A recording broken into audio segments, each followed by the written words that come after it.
All right, well, it looks like the plaintiff out of Nevada that filed a suit, a commission lawsuit about 2 weeks ago, which we talked about in this channel, filed an amendment to that suit. Now, at that time, we were saying it was unique, but it just seems that at this point, this plaintiff probably picked up the book, How to Sue Agents for Dummies, and read it, and has now filed that amendment, which makes it not as unique, at least. So we're going to take off some points for creativity because it missed the memo on how to rinse and repeat this lawsuit for maximum exposure, for maximum commission for maximum amount of money. So either the plaintiff started watching some other YouTube channels, some other YouTube videos, and seeing how it's actually done, or the attorneys they got the memo as well. So now they've amended it to look a lot closer to the original lawsuit that kicked all of this off.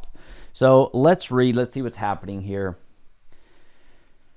All right, so Nevada's unusual commission lawsuit is no longer unusual. When the copycat commission suit was initially filed in early January by Nevada home seller Nathaniel Whaley is right. The complaint named just realtor associations and MLSs as a defendant. So what was unique about this particular case was that no brokerages were named in that particular suit. It was just the associations and just the MLSs.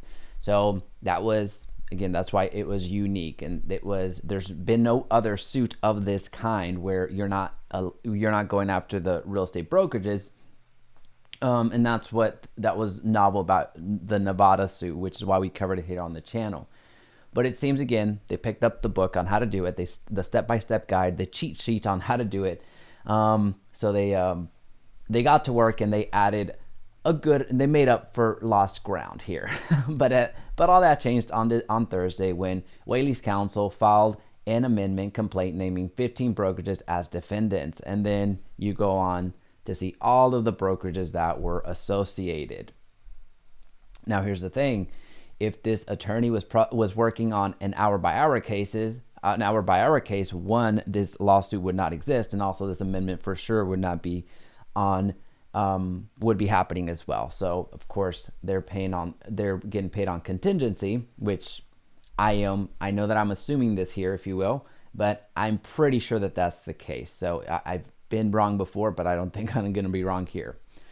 What remains unchanged is the central focus of the lawsuit, NAR's participation, so that's not necessarily news. Of the newly named brokerage defendants, the complaint states that they further this allegedly anti-competitive policy, so that we further it. So we real estate agents. And here's their quote. The brokerage defendants also serve as an essential role in the conspiracy by executing the conspiracy's objectives on the ground, the complaint says.